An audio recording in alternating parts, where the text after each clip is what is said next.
So welcome to another episode of When Gangstalking Gets Real, you guys. I'm a little behind on my comedy, I know, but got a few things I want to cover tonight, as well as I do have an announcement that I'd like to make later on. But before we get into the video, you guys, please be sure to like, share, and subscribe. Thank you to all my new subscribers. I'm so grateful, you guys. Thank you also to all of you out there who's been supporting the book New World Old Testament. If you haven't had a chance, please be sure to check that out. It's an interview with Brother New Breed over at New Breed Global Truth. He's a great mentor, great leader, and a great teacher. And I'm just so grateful for you guys to tune in. So I want to go ahead and jump into this topic, which is gang stalking. When gang stalking gets real and being targeted in the workplace. And I guess I want to start off by saying, I've always been one to say I'm here for a good time, not a long time. Also, I might walk out the party, but I'm never going to run out the party, and I'm never going to be drug out of the party. But what I mean by that is when you're in a situation at work where you are being harassed, put through the ringer, as far as people might be following you in the workplace, following you in the bathroom. That's a thing that they like to do. Lying on you, accusing you of certain things, basically doing everything they can to make your life uncomfortable in your workplace, and to cause you to either quit or to be fired.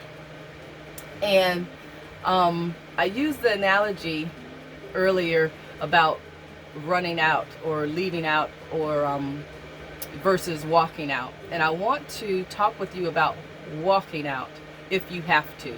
A lot of times situations will kind of like smooth themselves over just with prayer. I used to always pray for my perps, especially in the workplace, because that was all of our means of income.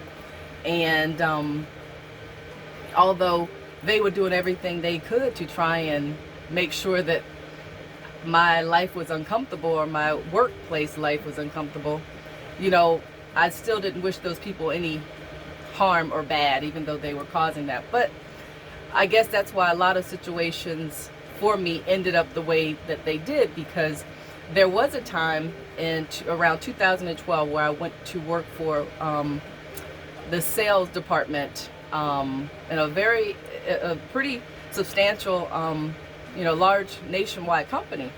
And this particular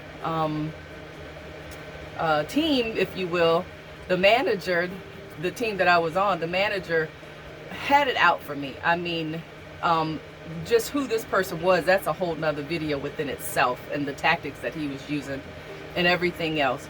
But tonight we're talking about how to survive being targeted in the workplace. Sometimes things get so bad, and you can experience so much anxiety that you literally start suffering from mental fatigue,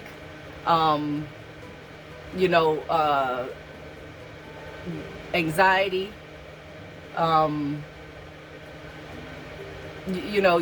basically you are having to deal with the stress, not just of the job, but of the stress of people trying to do you harm. So when it gets to a point that you can't take it anymore and you do have to leave, what you want to do is you want to make sure that you can walk out and you're not ran out. And what I mean by that is, if it is a manager or even a counter, one of your counterparts, another employee in the establishment, that's causing you to be mentally, bothered by harassment, stalking, lying, accusations, setups, I want you to pay attention to words that they might say, or a lot of times they want to write you up if it's a manager, and they will actually use certain words, and a very important word is behavior. I interviewed a brother about, I don't know, I guess it was around 9 years ago, and the interview was about racism in the workplace. And he shared a story with me that in 1998, he was fired from a job that he had been working for over 7 years. And he still, to the day of that interview, and probably still to this day, does not know why he was fired. The whole scenario, actually, the whole interview is it's going to be in my new book that will be out the end of this fall. But anyway, he said that they fired him without cause, but then wanted to rehire him some weeks later, yet they said it would only depend on if his behavior improved. Thankfully, he is a very smart brother, and he actually did not go back to work for them, and he has been his own boss, and he's a successful business owner after that ordeal. And he said that he'd been on his own ever since. But when I ran across this word behavior, it was a manager that was doing everything he could to get me out of that company, or to get me fired, or to ruin my reference, if you will, my job reference. And when I noticed that without cause, without reason, his wording in a supposedly write-up, which I was very much so qualified for the job, yet he kept sending me back to training. They do that kind of stuff. But when I saw that, I said, well, this is definitely a huge red flag. And why it's a red flag is because when anyone can describe anything about you as your behavior, more than likely you will never, first of all, behavior is very broad, it's very general, and more than likely whatever that behavior is that they're documenting, you will not probably be the one that gets to describe what your behavior was, and that gives them leeway to describe a multitude of behaviors that you supposedly and allegedly displayed. This is all a setup. It is all just to get you fired, and to basically ruin your reputation as far as any type of viable employment. However, what I want you to do is, if you find yourself in that situation, you need to go to your employee handbook. There is a section there called the EAP. I believe it's EAP or EPA, but it's the Employee Assistance Program. And if you go there, you will find a number that will direct you to a team of people, counselors that you can speak with. This is actually paid for by the company, and your insurance, I believe, should cover it. This is what I did back in 2012 when I was going through extreme targeting and harassment in the workplace. I did end up filing a claim and winning the case, but I want to walk you through what you need to do. When you go through the EAP, or the Employee Assistance Program, you find it in your employee handbook. Most companies do not cover this in training. They don't tell you, because this really is the key to filing any type of claim against them. This is the first step. This is where you want to start. Or if you want to, hire an attorney, they will ask you, the first thing they're going to ask you is, have you gone through the Employee Assistance Program? These people will listen to your unbiasedly. They will listen to your side of the story. They will listen to what you're experiencing. You can tell them that it's your manager, it's employees, or whoever it is. And based on your conversation, and if you feel that you need additional support, mental support, you can actually go to counseling and the company will pay for it. You can go get mental help. Now, is that any reason to think that there's anything mentally wrong with you? No, but it can be exhausting, the trials and tribulations that some of these people put you through. So once you do that, you have substantiated your claim to the point that you feel like you have been wrongly accused or wrongly harmed in the workplace. Therefore, you do have a case. I couldn't have done this, again, you guys, if I hadn't have took copious notes. I'm always documenting things. Everything that person was doing, everything that they did to me, everything that they said, I was just on top of it. I saved everything, and they were trying to delete emails and do all kinds of stuff. But just keep in mind that you always want to be able to bring them back to the scene of the crime. I said that before in one of my other videos, but you always want to be able to bring them back to the scene of the crime. So the more notes you have, the better, the more documentation. But when I went through that program, it was leverage. It was leverage for me. It made things a little bit more cut and dry. It gave me a voice. It gave me a side, because a lot of times, especially, when you're filing any type of claim for racism, it's very hard to prove racism.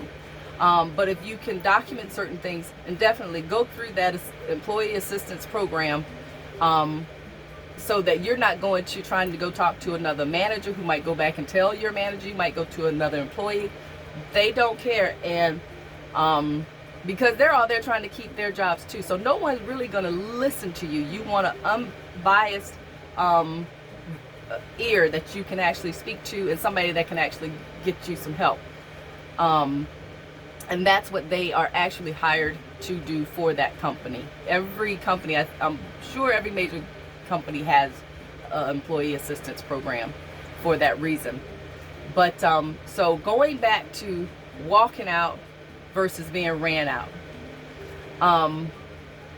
When I filed that claim, they ended up settling out of court. It was not a large settlement, but the difference was that I was able to, it was a settlement that allowed me to be off about 3 months versus having to being fired or being ran out the door or being chased out where, I got to go find another job by tomorrow.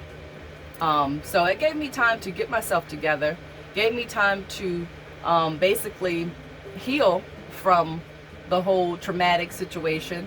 As far as, people, you go through just regular stress on a day-to-day basis. It's really hard to be in a workplace and where you are in between four walls, or you have to see a certain person, and they are, manipulating, the situation, or just making up lies as they will. So that's the difference, you guys. Targeting in the workplace, if you're going to survive it, definitely, y'all, prayer works.